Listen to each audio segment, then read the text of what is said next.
Good morning, children. Let's start with the next chapter, that is S block elements, right? And you know the periodic table where the S block elements are there, right? In the first group, you are having S block elements. They are also called as alkali metals. The elements present in the first group, they are lithium, sodium, potassium, rubidium, cesium, and francium. And these are the atomic numbers. And how do you write the electronic configuration? You know very well that they have one electron in their valence shell. Lithium is having 2s1, sodium 3s1, potassium 4s1, rubidium 5s1, then cesium 6s1, like that it goes. Okay. Now the most important thing that we have to see here is diagonal relationship. This I have already told you in periodic classification also. Let me again once more tell you about that. Diagonal relationship. The name itself is giving you the idea. Anything that is placed diagonally opposite to each other, there is some relationship between the two. That is called as diagonal relationship. Now what it is and why?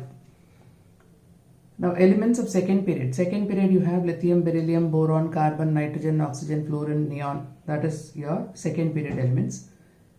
Now this lithium of the second period resembles in properties with the element which is diagonally opposite to it, that is placed in the adjacent group to its right.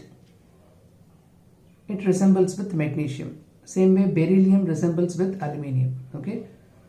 So the resemblance of properties of a particular element with the second element of the adjacent group on its right due to similar size and ionization energy is called diagonal relationship. Okay. So elements of second period resemble with the element of the third period of its adjacent group on its right due to similar size and ionization enthalpy. This is what is called as diagonal relationship. Okay. Now when you say similar size, you can also include one more point there, similar polarizing power. Okay. Now what are the anomalous behavior of the first element of a group? The first element of a group, like those which belong to the second period, what are all the properties which make them differ from the other elements of the same group? The first element of a group differs from its congeners. Congeners means higher members of the same group. Okay, like lithium is the first element. So sodium, potassium, rubidium, cesium, they are all called its congeners. Okay, the higher members. Now why do they differ? That is due to small atomic or ionic radius, high electronegativity. The one which is at the top is having the smallest size and it is more electronegative, and because of the small size it has very high ionization enthalpy and it has high polarizing power. Now what is polarizing power? It is the capacity of a particular species to distort the charge cloud of the adjacent ion that is placed near it. Is that clear? That is called as polarizing power.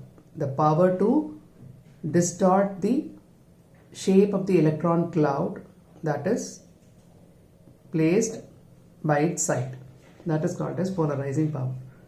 Now here we have seen about Li. I don't know whether you people remember this or not. In the case of Li, this is made up of Li plus and I minus. Now this Li plus is having a high polarizing power. So what it does, the small sized lithium ion will distort the shape of I minus by the side of it, the large negative cloud.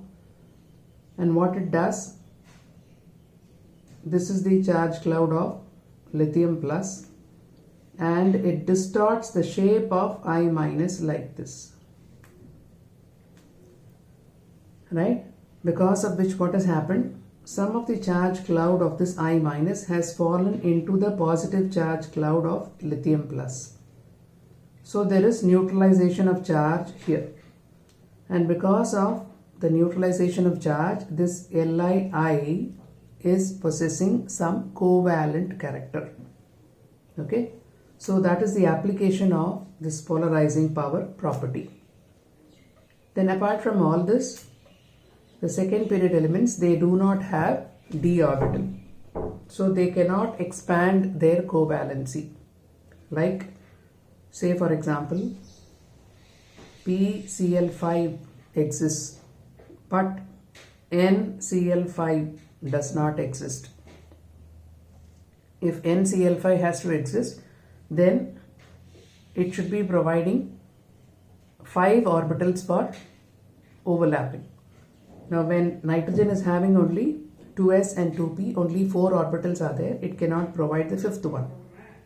Whereas in the case of p, it can utilize 3d and expand its covalency. That is why phosphorus can show the covalency of 5, whereas nitrogen cannot show. Right? Okay. Now come to what are the trends in properties.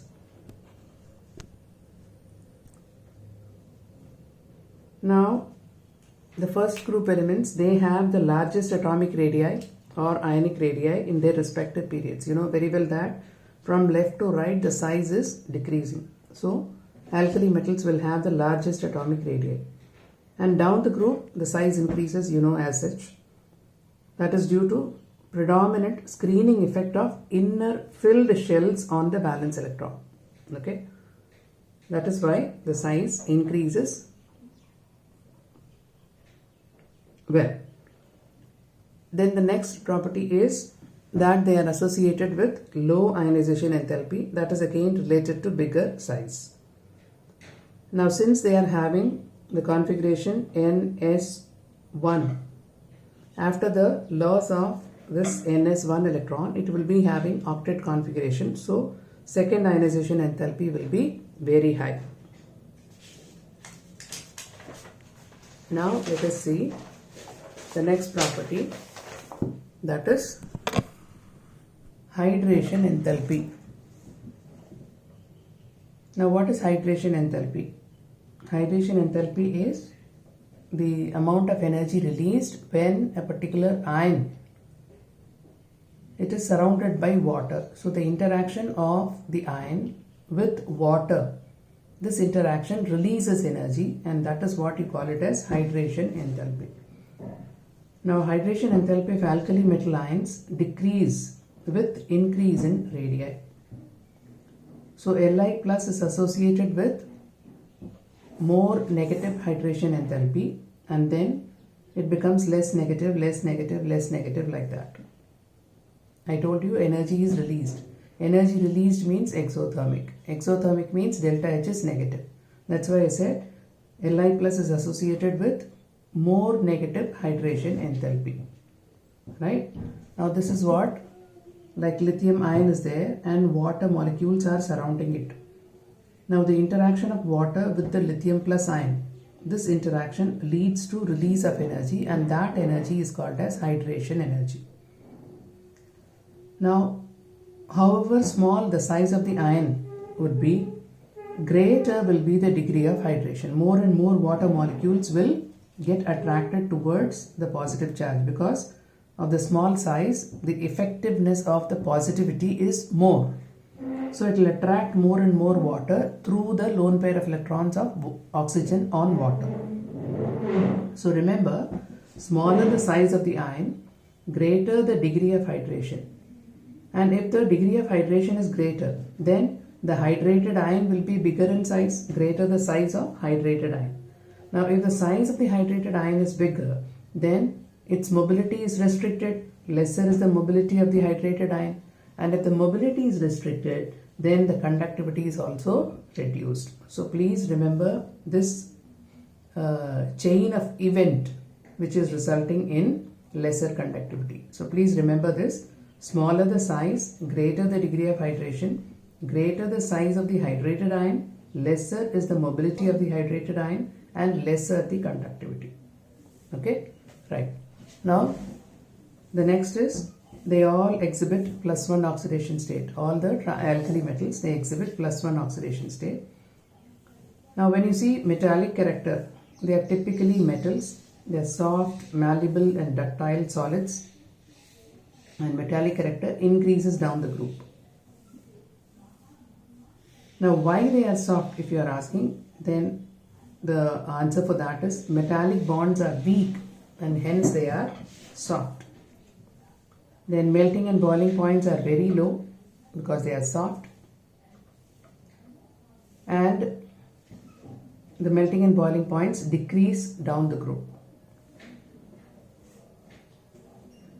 They form ionic compounds, and ionic character increases down the group because metallic character is increasing, so ionic character will also increase.